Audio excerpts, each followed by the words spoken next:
Apple just released their brand new 2024 iPad lineup, and today we're going to be checking out the Big Daddy, the iPad Pro 13-inch. So in this video, I'm going to be doing an unboxing, then I'm going to go over all the features of the brand new iPad Air to see what all the hype is about, and we're also going to be doing a comparison between the brand new iPad's OLED screen and the iPad Air's IPS display to see if there's any difference.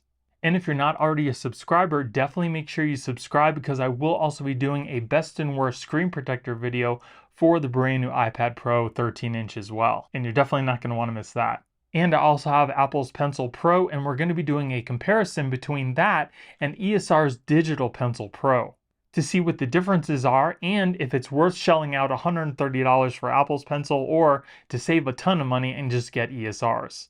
All right, so here is the brand new iPad Pro 13-inch. It does have the M4 chip, and for the storage, I got the 256 gigabyte. And in true Apple fashion, you don't even need any tools to open the box.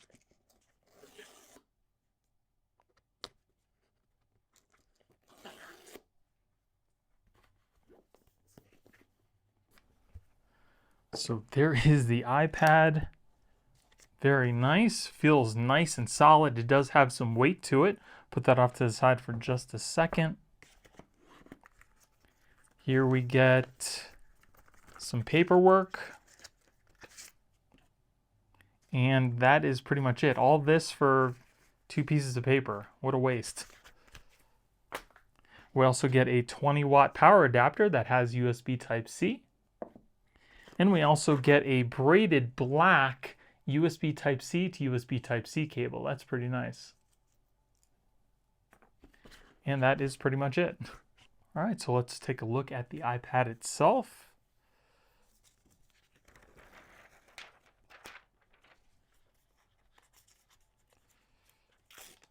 I opted for the black version.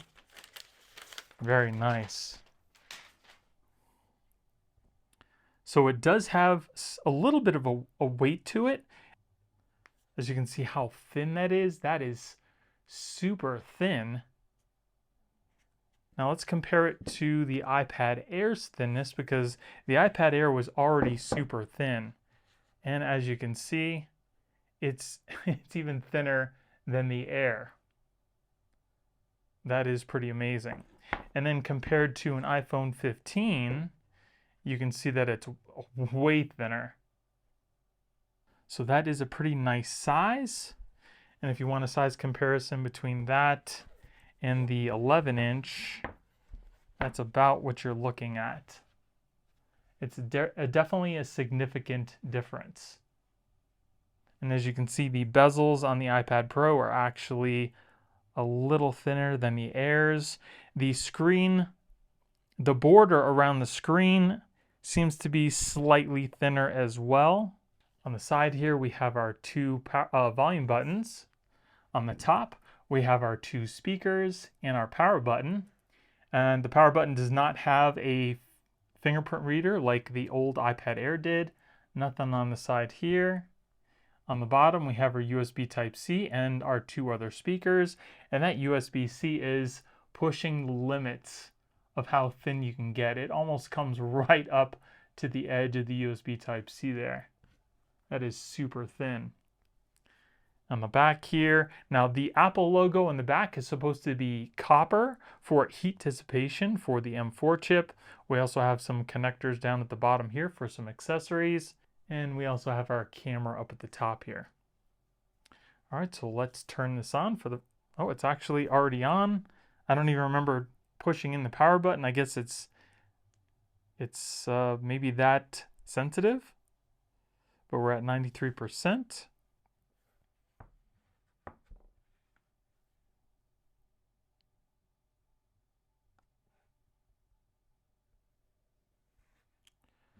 I don't understand what just happened. So I was going through the setup process and all of a sudden the backlight on the screen just turned off. I can still see things on the screen. I don't know if you guys can see that, but the backlighting just turned off. It just flickered. Okay, it's back on again. That was kind of weird. So let's go ahead and do the update now. So it'll maybe fix that issue. As I remember, I did have that issue on my iPad Air a while ago as well. Maybe it's just a glitch, but there is the iPad Air. So I just finished up setting up my iPad, and there is one feature on here that I am super excited to see, and I know that you're going to absolutely love it too, and that's the inclusion of Face ID. So on the iPad Air and some of the older models, they used Touch ID, and that was actually built into the power button. And I ended up just using the passcode most of the time because here in Colorado, it's very dry, and your fingertips get very dry and they crack. And when you try to use Touch ID, like 99% of the time, it doesn't work, which is super frustrating. And Face ID works all the time on my iPhone, so I'm super excited to see that they actually included it in the iPad Pro. So no matter which orientation you have your iPad, the Face ID will work. So here I'm holding it in portrait mode. All I have to do is look at the screen, swipe up, and it automatically opens. Now the other difference for the iPad Pro this year is they've moved the camera and the Face ID sensor along the side edge of the iPad. So when you're holding it in landscape, you're actually looking at the cameras at the top instead of like on the iPad Air, it was in at the top on the portrait side. So that's very cool to see that no matter how you hold the iPad, the Face ID sensor will definitely work for you. Another thing that makes the screen look really nice is the inclusion of a ProMotion as well. Everything looks buttery smooth, whereas the iPad Air did not have that, and the new iPhone 15s do have that. So going from your phone to an iPad Pro, you won't notice a difference. You'll know that everything runs smoothly, but the iPad Airs do not have the ProMotion. So while we're in here, let's take a couple pictures, see how good the back cameras are.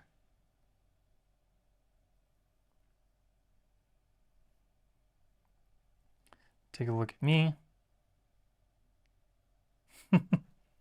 And we'll take a look at those pictures now. So here is a little sample video from the selfie camera on the front of the iPad Pro.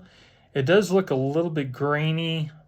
It might be because it's not as bright in the corner there, but it looks okay. It's only a 1080p camera and it can do up to 60 frames per second. So it'll definitely get the job done if you need to do some FaceTime calls or something like that, but I probably wouldn't record with it. Now here's a little sample from the rear camera. It is capable of doing 4K, 60 frames per second. We're doing 24 right now, and the video quality looks definitely a lot better than the front selfie camera. And I would probably be able to record with this.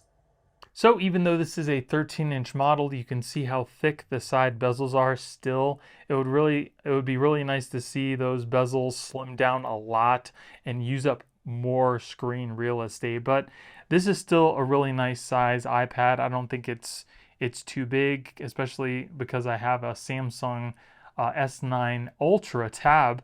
That's definitely a lot bigger than this, and that is actually a little bit too big, whereas this I don't think is too big at all. Now you might have already seen people out there bending their iPad Pros, and I will tell you they are super thin, but they are not flimsy. You don't have to worry about the thing just bending on its own. Of course, if you happen to sit on it, or if you actually take it and bend it, or bend it on a table or something like that, it's going to bend. But you just using it in a day-to-day use, you don't have to worry about your iPad just bending. They're not that fragile. All right, so let's check out some YouTube videos to listen to the speakers. Now, another really nice thing I will tell you that the Face ID offers is for passwords. Again, whenever I need to use a password, I would have to touch the Touch ID on the iPad Air, whereas on the iPad Pro, I just simply have to look at the screen and it recognizes my face and puts in the password. Super easy. And we did a video review as best as I could. I mean, I had to actually superimpose the image because at that point in time, what you saw in the picture didn't even exist. But a couple days later, we were able to sit down with Chris Bernardo with the one. So the volume on that was up all the way and it sounded pretty nice. Let's go over to the iPad Air and we'll see what the difference is there. The iPad Air that I have here also has 4 speakers as well. And have tried to to answer or fill, but the truth be told, things have been changing since that initial interview. In fact, some of the current features are because of your comments. You might have even seen that we got to name the Pip-Boy, which in the end is the Pip comments, all of which I went through and have tried to answer or fill, but the truth be told, things have been changing since that initial interview. Boy 3000 Mark V. And then this last week, Chris Bernardo and I went to San Francisco. In fact, some of the current features are because of your comments. So you can definitely hear a difference between the iPad Pro and the iPad Air's sound. The sound on the Pro actually sounds louder and it's got more bass, whereas the iPad Air is definitely a little lower in volume and it's more tinny. It doesn't have as much bass as the iPad Pro. So the iPad Pro definitely has better speakers. Now another thing you're going to notice between the two displays is definitely the brightness. The iPad Pro has an OLED screen, whereas the iPad Air has an IPS LCD screen. This is the iPad Air from 2022. The newest iPad Air actually has an LED screen, whereas this is LCD. So you could definitely see the difference between the two, whereas the OLED, if you look at the screen off center, it pretty much maintains its brightness, whereas the LCD definitely gets a lot darker and it's not as easy to see. And you can also see the OLED screen is a lot brighter than the LCD as well.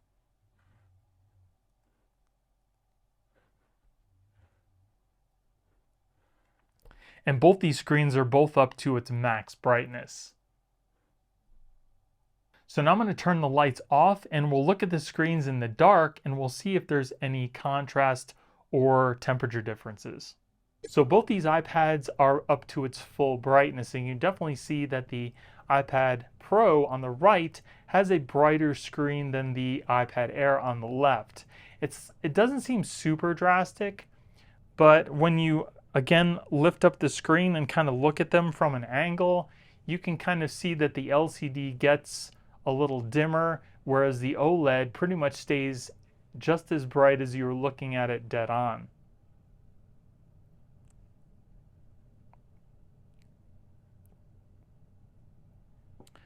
So both these iPads are both up to its max brightness, and you can see that the iPad Pro is definitely brighter than the iPad Air on the left, and the color temperature seems to be a little bit warmer on the iPad Air than it does on the Pro, and both of these iPads both have True Tone turned off.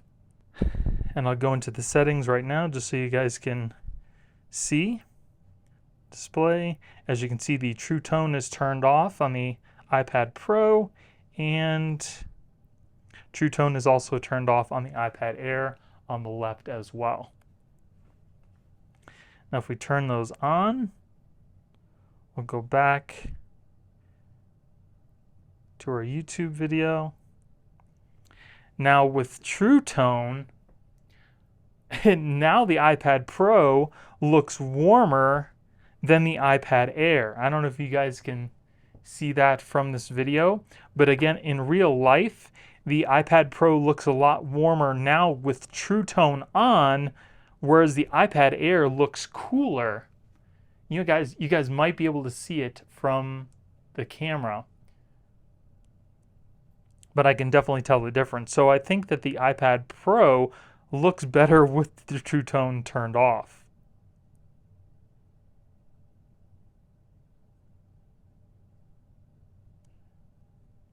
Yeah, definitely much cooler with the True Tone turned off. So I'm pretty happy about that, because I've seen some reports on X where people are stating that with the True Tone turned off, the iPad Pro actually looks warmer.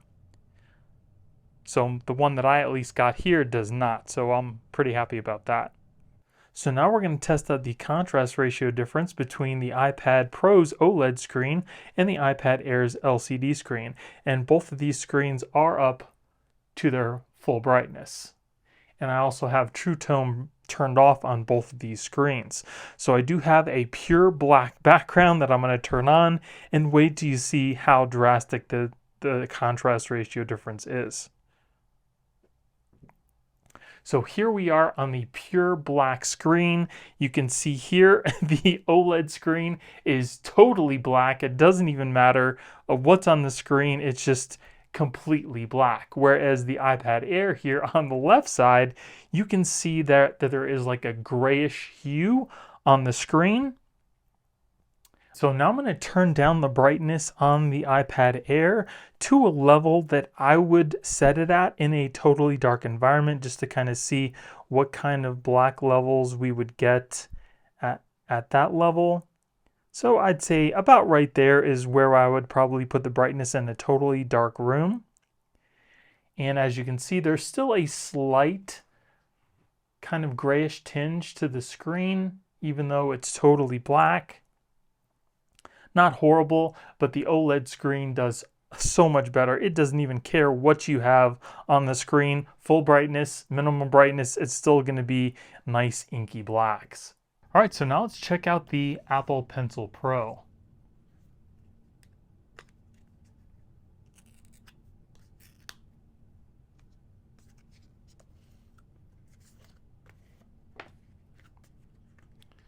So here we get some paperwork.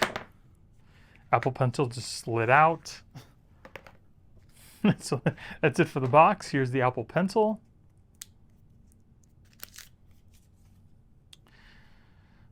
All right, so the pencil does feel really nice. It's got kind of like this really smooth feel to it. There are no buttons on the top or pretty much anywhere that I can see on the Apple Pencil itself, but it feels really nice in the hand. Now, I will tell you one thing really quick, that trying to pick up one of these iPads without any case or anything on them, because they're so thin, they're not easy to pick up from like tables. If you don't lift it up by the top here where the camera bump is kind of lifting up a little bit, it's super hard to try to to try to lift up these iPads because they are so thin. That's one thing that's a little bit annoying. All right, so let's go into our settings. We'll go into the Apple Pencil. Only draw with Apple Pencil, yes. Scribble, try Scribble. Use Apple Pencil to handwrite in any text area to convert into type. So maybe you have to put it this way. Not 100% sure why. Okay, it finally worked. All right, let's go to continue. All right, so try squeeze. Hover over the screen and squeeze Apple Pencil Pro to quickly access the tools that you need. Scribble.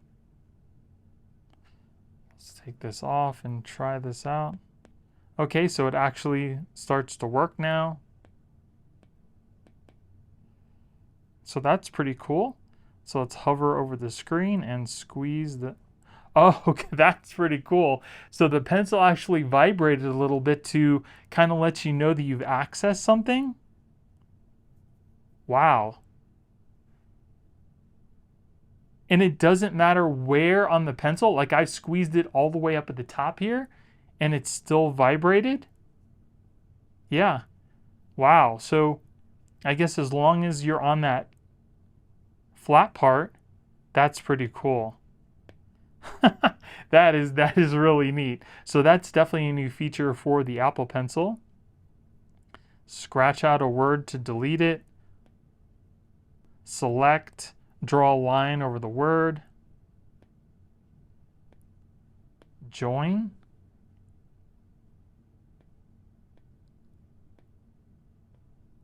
That is neat. That seems to work out pretty well. Add to Find My, not now. Yeah, so this definitely works now. So when you first get your Apple Pencil, all you need to do is simply connect it to the side of your iPad with the tip going towards the volume buttons, and it automatically pairs to your iPad. That's what was not working before. Okay, so the Apple Pencil shows it's at 21%. You can decide what the squeeze actually does to show your tool palette. You can switch between tools and erasers, ink attributes, shortcuts, and offs, the sensitivity. That is pretty cool. There's double tap, hover, Only draw with Apple Pencil, yes. Pencil gestures, bottom left corner, screenshot, and you can also change these two. So that is definitely pretty cool. All right. And it seems to be super accurate as well. So let's put our hand on the pad. Yeah, super smooth. There's hover. If you guys can see the little circle hovering over there. Let's squeeze. Oh, and it opens up this little palette. That is so cool. Yeah, so you can put your hand on the pad. You can also write stuff out.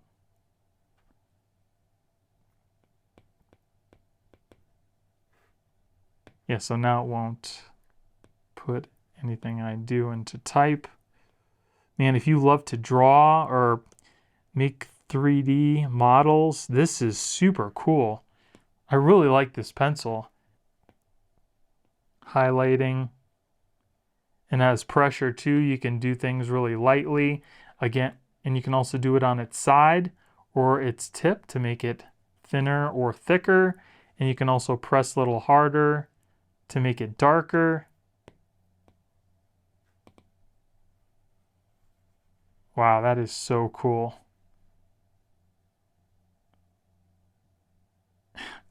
That's really neat. I really do like that. That is super cool. Let's see if the other side. Yeah, so the other side of the Apple Pencil doesn't seem to do anything. You would think it would be like an eraser or something, but it doesn't seem to do anything. So now with the Apple Pencil, there's only one way to charge it, and that's with your iPad. So you need to connect it to the top of the iPad using its magnet, and it'll charge the Apple Pencil Pro. Now the other pencil that I have here by ESR is their Digital Pencil Pro, and it allows you to charge it two different ways. You can either connect it to the side of your iPad like the original Apple Pencil, or you can also charge it using the USB Type-C. And it's also got a couple other features on here that I think you're gonna like as well. So let's check this out. So here is the pencil. Looks pretty much just like the Apple Pencil Pro. It definitely feels lighter, but it still feels pretty nice. We also get a charging cable and some extra nibs for the top of the pencil as well. And the ESR Digital Pencil is only a fraction of the price of the Apple Pencil Pro, so that's definitely another plus. So if we take a look at the pencil, you can see that it's about the same size as the Pencil Pro. It seems like it's about the same exact size as the Pencil Pro. But again, this has a couple features that the Pencil Pro does not have, one being two different ways to charge it using USB Type-C, which is under this little rubber port here. You can either take that out or just leave it in. So you can charge it up using USB Type-C.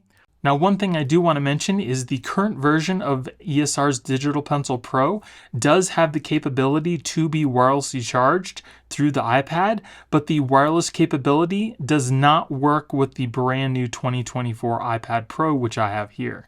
Also, the magnets on the current version of the ESR's Digital Pencil Pro also don't seem to be lined up very well with the brand new 2024 iPad Pro. It will stick onto the side of the iPad, but not very strong. Another really cool thing about ESR is they have this little button on the top of the pencil that glows to kind of let you know what the battery level is at, and it also does things. So if we're in a application, we'll go back into the freeform. If I want to go home, I can simply press the button on the top, and it takes me right back to my home on my iPad. And if I double tap, it'll take me to my recent applications. So that's pretty cool too. ESR's Digital Pencil Pro also acts just like the Apple Pencil Pro does in when you want to change the thickness of your brush, all you need to simply do is kind of tilt your pen to one side and it makes the brush a little thicker.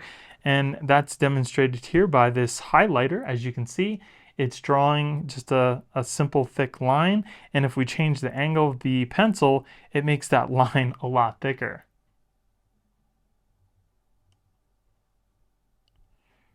So one thing I'm really curious about is if we put a tempered glass screen protector on the iPad Pro, will the Apple Pencil still be as precise and responsive? That's something else I will be testing out in my best and worst screen protector video. So again, definitely make sure you subscribe so you know when that comes out. So the iPad Pro is really cool, very thin and sleek. One thing, like I mentioned before, is the fact that when you have it on your table without any case or anything, it is getting to where it's really hard to be picked up because it is so thin. But I also really do love the fact that they've included the Face ID. It makes everything so much easier between your passwords. Just unlocking the iPad Pro, super easy. Hopefully, eventually, they'll put that on the iPad Air as well. Now, when it comes down to deciding which iPad that you should get, it probably comes down to what you're going to use it for and how much money you have to spend on your brand new iPad. For me, I do this for reviews so I can show you guys, what it's like and what the best screen protectors are for it. So I use it for my job. But if you're just looking for an iPad to browse the web, watch some Netflix or something like that and draw, I'm sure that the iPad Air 13-inch is definitely going to be fine for you. But if you have the money and you want the best iPad, the iPad Pro is definitely going to be the way to go, especially for the inclusion of that M4 chip, the ProMotion, and the Face ID. I can't tell you how great it is to have Face ID on your iPad and not have to use the Touch ID. So this is just a quick unboxing and a little comparison between the brand new iPad Pro and the M1 iPad Air. Would you guys think, will you be picking one of the iPad Pros up or will you be getting the iPad Air? Let me know in the comments below. Thank you all for watching. I hope you have a great day and I'll see you in the next one.